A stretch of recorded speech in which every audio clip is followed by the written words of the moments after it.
We will start with exercise 12.2 question 3.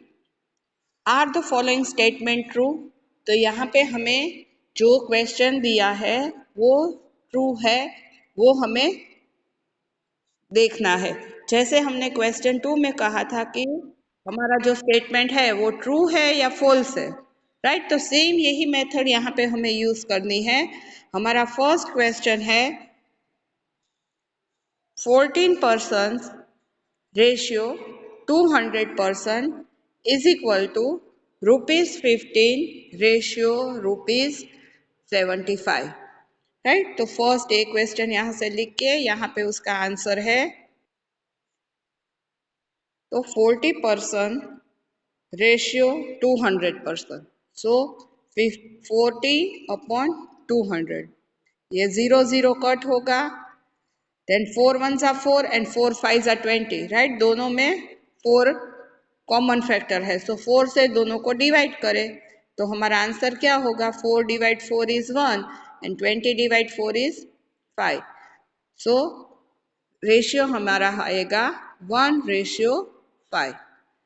Next यहाँ पे है ₹15 रेशियो ₹75, तो 15/75 लिखे तो 15 1s are 15 होता है एंड 15 5s are 75 होता है। तो दोनों में कॉमन फैक्टर 15 राइट।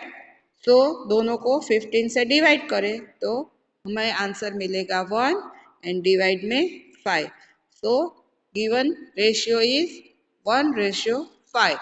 तो यहाँ दोनों left hand side and right hand side में दोनों रेशियो हमें इक्वल मिले 1:5, right?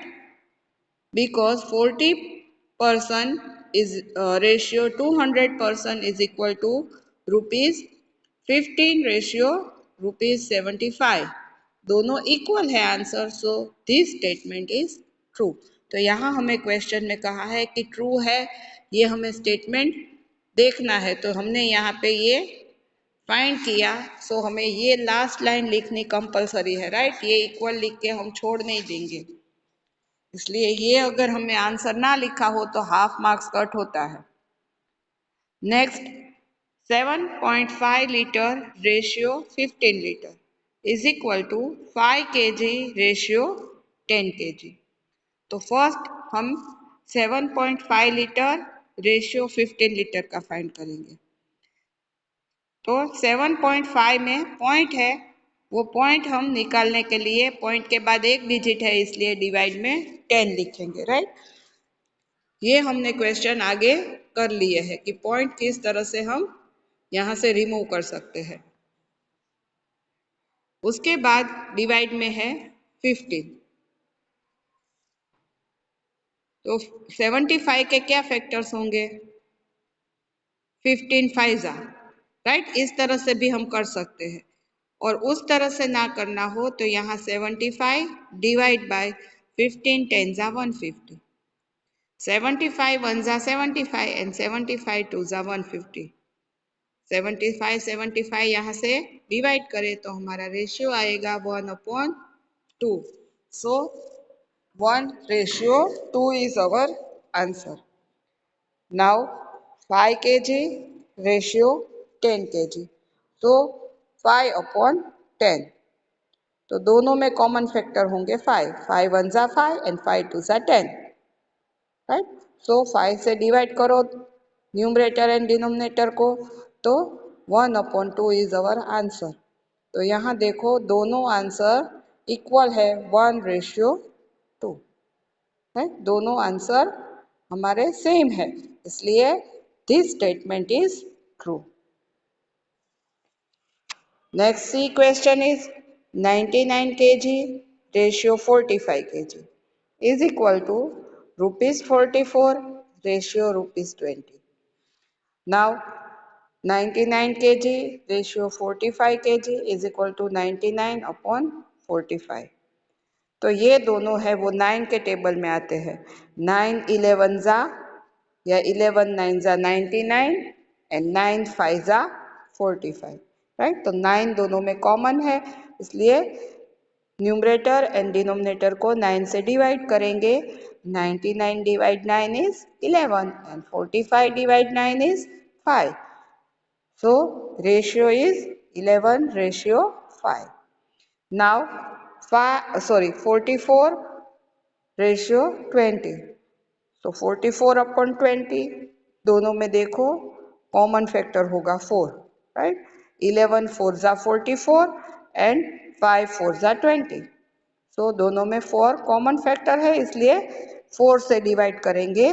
44 divide by 4 is 11 and 20 को 4 से डिवाइड करो तो 5. तो हमें रेशियो मिला 11:5. तो यहाँ पे भी आप देखो दोनों आंसर है वो इक्वल है, राइट. तो this statement is true. Now the question is 32 metre ratio 64 metre is equal to 6 second ratio 12 second. तो first 32 metre ratio 64 metre is equal to 32 divide by 64. तो यहाँ देखो 32 1 जा 32 एंड 32 2 जा 64. ये 2 का इजी है टेबल, इसलिए हम डायरेक्ट यहाँ से कर सकते हैं. सो 32 को 32 से डिवाइड करें तो हमें मिलेगा 1 एंड 64 को 32 से डिवाइड करें तो 2 जा होता है, इसलिए डिवाइड में 2. हमारा आंसर होगा 1:2. नेक्स्ट है 6 सेकंड रेशियो 12 सेकंड.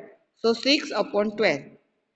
तो 6 1 जा 6 एंड 6 2 जा 12, राइट. 6 कॉमन फैक्टर है, इसलिए दोनों को 6 से डिवाइड करो न्यूमरेटर एंड डिनोमिनेटर को. सो 6 divide 6 is 1 and 12 divide 6 is 2. तो यहाँ देखो हमारा रेशियो दोनों में मिला 1:2. मीन्स दोनों आंसर है वो इक्वल है. Therefore this statement is true. Question 4. Determine if the following ratios form a proportion. Right, यहाँ proportion बनता है.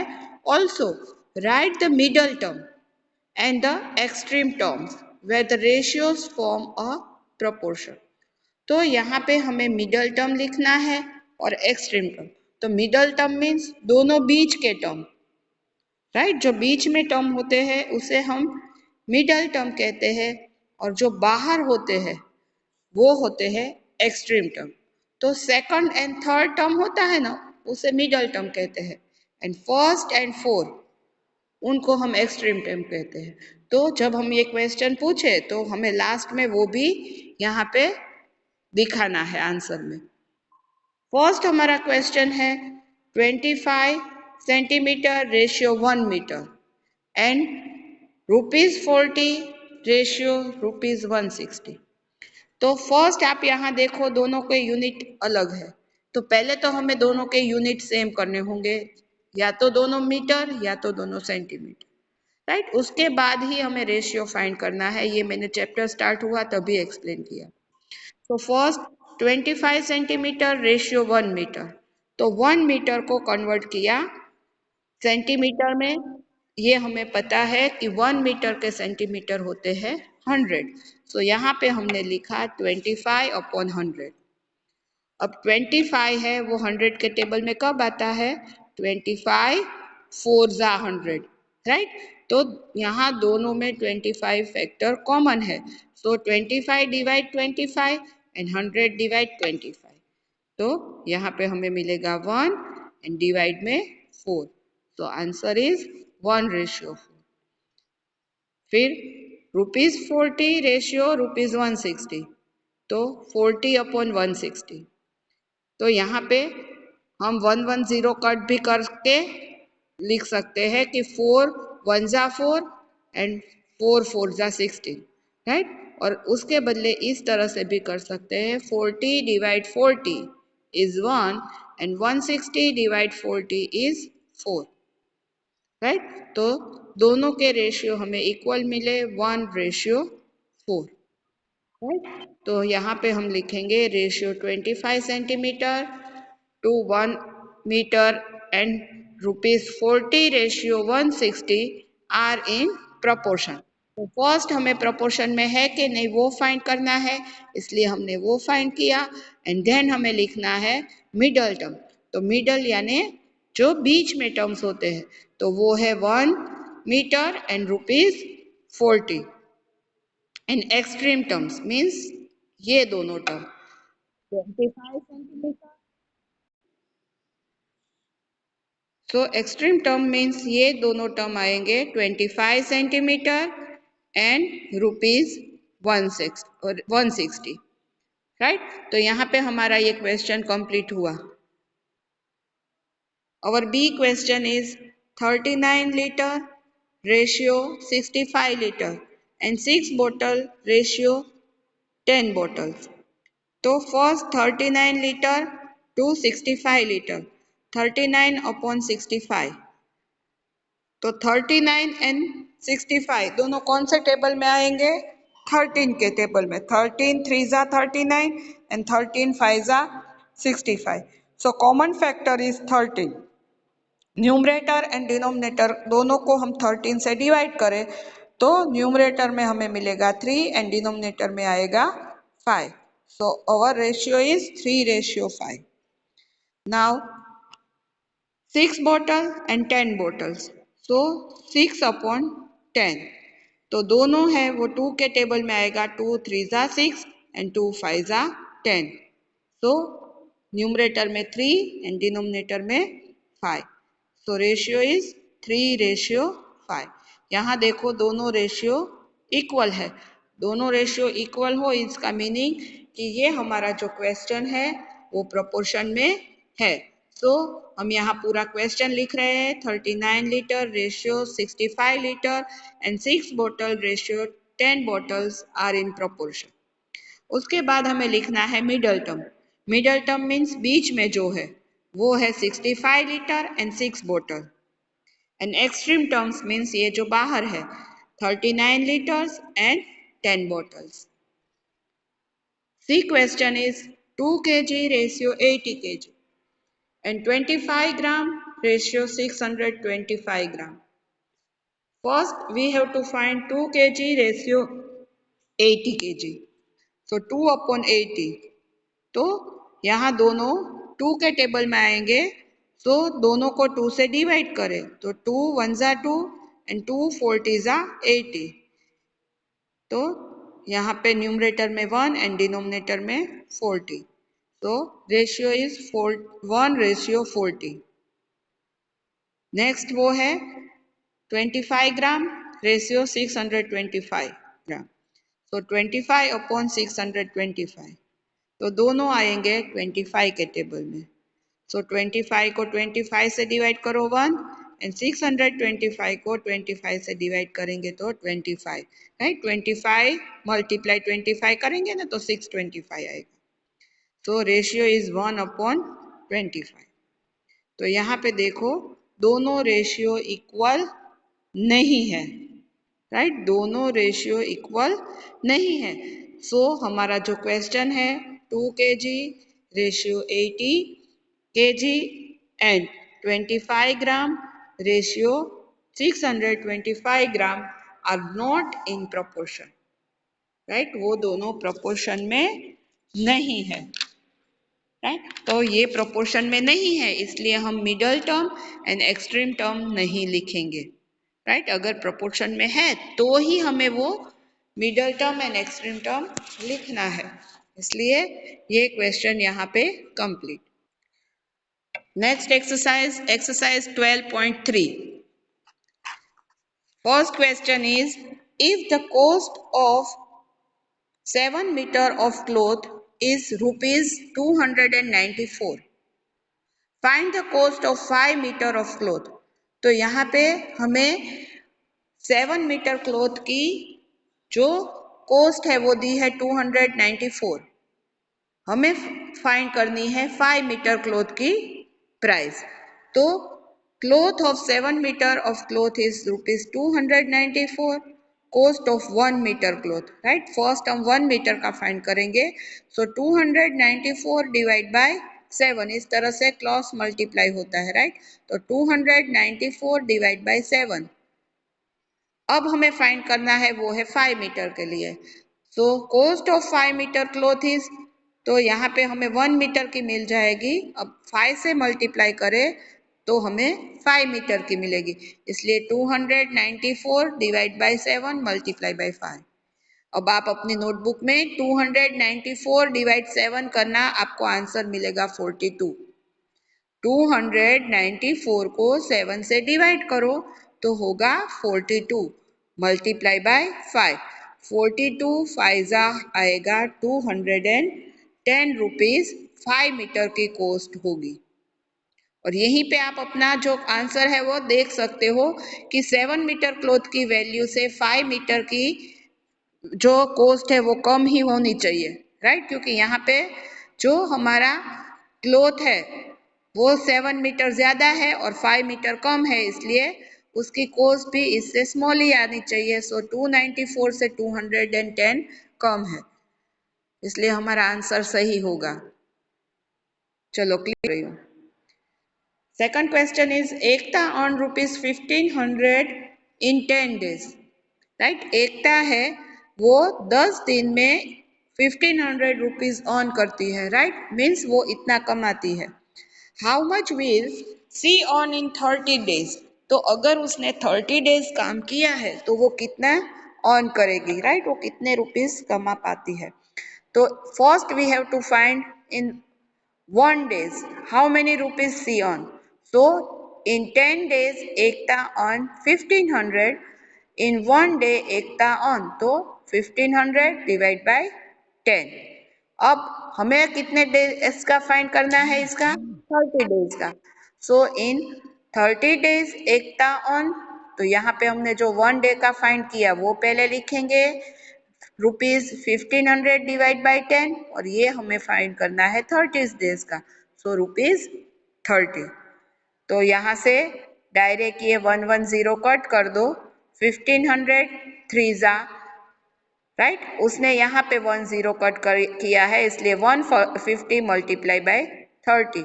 तो पहले हम करेंगे 15 3 जा 45। अब जीरो कितने हैं, यहाँ एक एंड यहाँ पे एक, यानी 20। सो हमारा आंसर होगा ₹4500। Next question third is if it has rained 276 millimetre in the last 3 days, right? 3 दिन जो बारिश हुई उसमें 256 मिलीमीटर बारिश हुई। How many centimetre of rain will fall in 1 full week, sorry. तो एक वीक में कितनी बारिश हुई? Assume that the rain continue to fall at the same rate, और आप ये एज्यूम करो कि सातों 7 दिन फुल वीक में एक जितनी ही बारिश हुई। तो 1 वीक में कितने डेज होते हैं, 7 डेज। तो हमें क्वेश्चन में दिया है 3 डेज का, तो इन 3 days it has rained 276 millimetre. So millimetre को यहाँ पे सेंटीमीटर में कन्वर्ट किया तो क्या आएगा, हमें 10 से डिवाइड करना होगा, because 1 centimetre is equal to 10 millimetre, right? ये स्मॉलर यूनिट है, ये बिगर यूनिट है, तो स्मॉलर में से बिगर में कन्वर्ट करने के लिए डिवाइड करना होता है, और बिगर में से स्मॉलर में कन्वर्ट करने के लिए मल्टीप्लाई। ये हमने आगे के स्टैंडर्ड में भी सीखा है। सो इन 1 डेज इट हैज रेन्ड, तो एक दिन में कितनी बारिश होगी, तो 276 डिवाइड बाय 100, और ये 3 है वो भी कहाँ आएगा, डिवाइड में। अब 7 दिन में 1 वीक में कितनी बारिश हुई, इन 7 डेज इट हैज रेन्ड, तो यहाँ पे हमने 1 डे की फाइंड की है वो पहले लिखेंगे, 276 divide by 10 and 1/3 multiply by 7। तो 276 उसे हम 3 से डिवाइड करें, यहाँ पे 3 है, तो 92 3 जा होता है, 92 3 जा 276 होगा। यहाँ पे देखो एक ये करके बता रही हूँ, 276 डिवाइड बाय 3, सो 3 9 जा 27, राइट, इस तरह से हमें करना है। अब यहाँ से 6 नीचे आएगा, 3 2 6, राइट। तो हमें क्या मिला, 92। तो ये जो हमारा आंसर आया 92, वो किस तरह आया हमने यहाँ पे फाइंड किया, राइट। तो यहाँ से 3 3 कट हो गए, राइट। इसलिए न्यूमरेटर में अब होगा 92 मल्टीप्लाई 7 एंड डिवाइड में 10। सो 92 मल्टीप्लाई 7 करो, आपका आंसर मिलेगा 644, और डिवाइड में 10 रखो ताकि आप लास्ट से 1 डिजिट के आगे डायरेक्ट पॉइंट लगा दो, आपको डिवाइड ना करना पड़े। सो 64.4 सेंटीमीटर हर रोज की लेके ये सेंटीमीटर में कन्वर्ट होके पूरे वीक में हमें जो फाइंड करनी थी कितनी हुई, ये हम यहाँ पे पूरे वीक की फाइंड की 64.4 सेंटीमीटर। अब सेंटीमीटर को यहाँ पे कन्वर्ट करके वापस उसने मिलीमीटर में किया है, इसलिए मल्टीप्लाई 10 करेंगे तो पॉइंट निकल जाएगा, 644 मिलीमीटर बारिश हुई। Fourth question, cost of 5 kg of wheat is 30.50 rupees। तो 5 किलो जो व्हीट है उसकी प्राइस 30.50 है। फर्स्ट हमें फाइंड करना है what will be the cost of 8 kg of wheat. 8 kg की प्राइस क्या होगी and what quantity of wheat can be purchased in rupees 61। और यहाँ पे सेकंड में हमें रुपीज दिया है कि 61 रुपीज में हम कितने किलो व्हीट परचेज कर पाते हैं। तो first we have find cost of 5 kg wheat is equal to 30.50 rupees।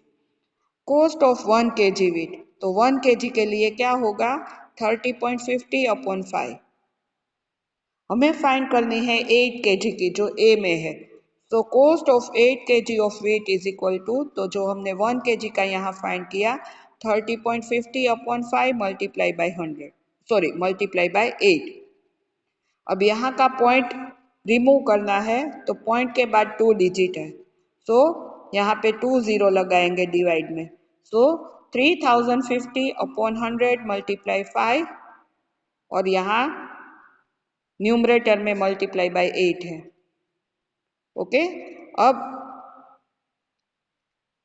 3050 को 5 से डिवाइड करो, 3050 को 5 से डिवाइड करो, आपको मिलेगा 610 मल्टीप्लाई बाय 8, और डिवाइड में 100 रखा है क्योंकि पैसे के लिए हमें 2 डिजिट के आगे पॉइंट लगाना होता है, राइट।